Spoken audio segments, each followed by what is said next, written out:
All right, let's get straight to it. In the age of AI, the traditional playbook that companies use for creating value, it's becoming obsolete fast. So today, we're going to break down a really compelling new operational model that's gaining a lot of traction in forward-thinking boardrooms. It introduces a brand new metric, one that's designed to sit right alongside ROI. And it introduces an entirely new C-suite executive whose job it is to manage what is probably a company's most critical modern vulnerability, misalignment. So yeah, let's dive right in. Okay, so for more than 200 years, Adam Smith's idea of self-interest has basically been the unchallenged operating system for our entire economy. And you know what? It worked. But what this playbook from Bruce Boston at altpath.ai argues is that OS, it just isn't enough anymore. Not for a world that's increasingly run on AI. The critical update, as you can see here, is the shift from own interest to shared interest. Now, this isn't some fuzzy, feel-good idea. It's a fundamental strategic shift. It's recognizing that in this hyper-connected world, your value, your risk, your reputation, none of it is created in a vacuum anymore. So why is this change a strategic imperative right now? Well, it's because our singular focus on return on investment, or ROI, is starting to create some really dangerous blind spots. And to be crystal clear, ROI isn't going away. I mean, it keeps the lights on, right? But using it as your only North Star has now become a critical vulnerability. It's great at measuring profit, but it completely fails to measure the massive new risks that come along with scaled AI. And right here, this is the heart of that vulnerability. Think about it. When a strategy is misaligned, a human team, well, they correct it, but they do it slowly. But when you give an AI a narrow KPI, it will execute on that goal with a ruthless, terrifying, logic-driven efficiency. An AI that's optimizing only for engagement might boost your ROI by driving clicks, sure, but it could easily do that by creating an incredibly toxic online environment that leads to massive brand damage, regulatory action, and ultimately the destruction of shareholder value. You see, misalignment isn't just a management headache anymore. It's an existential risk that can pop up literally overnight. Okay, so if the old model is broken, what's the new one? This playbook introduces a framework it calls teleologic economics. Now that's a fancy term, but all it really means is ends-first economics. It's a strategic pivot. It shifts the primary question from how do we maximize profit to what is our declared purpose and how do we optimize every single resource to achieve it. The key word here, the one that makes this whole thing work, is declared. This framework demands that a company make a public commitment to specific, human-centric goals. Then, value isn't just judged on its financial return, it's judged on its measurable progress toward those goals you declared. What this does is create a whole new layer of accountability, and it's a powerful new tool for managing your reputation with your investors, your customers, and especially with regulators. You're not just making promises anymore, you're actually building the system to measure. And this is the key performance indicator, the KPI for that new system, return on alignment, or ROA. This is the metric that makes purpose measurable.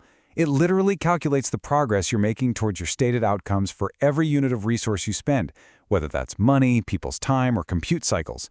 So here's the crucial part. It forces a new question into every single strategic decision. Did this capital expenditure, did this product launch, did this AI model, did it actually generate a return on our alignment goals? It's what makes purpose operational. Now, the immediate objection, and you're probably thinking it, is, well, this sounds really hard to measure. And you're right, but the playbook argues that its difficulty is precisely what makes it a competitive advantage. Think about it. Easy metrics can be gamed. They always are. But forcing your organization to do the hard work of defining and then measuring what truly matters, that builds incredible strategic clarity and discipline. The hard work of quantifying alignment, that actually creates a defensible moat. The companies that master this are going to be more focused, more resilient, and frankly, more de-risked than their competitors. So what exactly does this new metric track? Well, it goes way beyond just the financials. It looks at the leading indicators of long-term enterprise value. First, human flourishing. You can think of this as a proxy for things like customer satisfaction, brand loyalty, and attracting and retaining top talent. Second, AI human coherence. This is a measure of how effective your products are, your operational excellence in this new AI age. And third, future security. This asks, are your investments actually building sustainable capabilities for the long haul? Or are you just chasing short-term gains that could hurt you later? Okay, so a new strategy and a new metric, they require clear ownership and accountability. You can't just hope it happens. And this brings us to the core structural change that the playbook proposes, the creation of the Chief Alignment Officer, or CAO. Now, let's be very clear. This is not a chief ethics officer or some kind of communications role. The CAO is an operational executive with real power. They own the company's public purpose statement, that alignment charter. They own the entire data stack for measuring ROA. And most critically, they have gate-hold authority. What does that mean? It means they have the power to stop a product launch or halt an AI model if it violates the company's stated alignment goals. This role has teeth. So let's look at the actual governance structure that gives the CAO that kind of power. This is where the theory gets real, where it becomes practice. This mandate right here, it fundamentally reshapes corporate governance. That gatehold authority gives the CAO veto power on material releases. The direct escalation path to a board alignment committee means the CAO isn't stuck in management layers that might prioritize quarterly profits over long-term alignment. And here's the real game changer: joint sign-off with the CFO on major investments. This structurally embeds purpose into capital allocation. It forces every dollar to be justified against both ROI and ROA. It literally hardwires alignment right into the financial heart of the company. And for AI specifically, the CAO's job is all about proactive risk management. They are there to build the safety architecture from the ground up.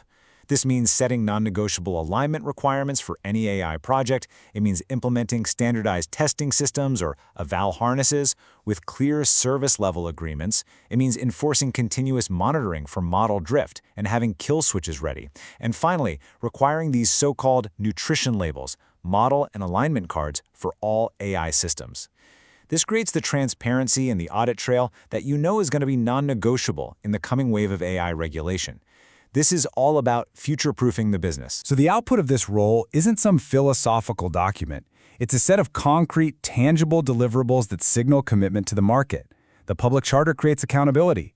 The Live RoA dashboard gives you that radical transparency that builds trust with all your stakeholders. And presenting quarterly RoA reports right alongside the financials, well, that elevates alignment from a simple corporate social responsibility initiative to a core measure of business performance, something that's judged with the same rigor as profit and loss. Okay, so this framework is obviously a really powerful tool for corporate strategy. But honestly, its logic is way too powerful to just be confined to the C-suite. So let's bring it down from the 30,000-foot view to the individual level. And that's the final thought I want to leave you with. If you were the chief alignment officer of your own life, of your own career, what would be your publicly declared goals? How are you allocating your most valuable resources, your time, your focus, your energy, to generate a return on that alignment? You know, the same framework that's designed to build more resilient, more valuable, and more future-proof companies, well, it's also a pretty powerful model for building a career and a life with real intention. So what does your personal RoA look like?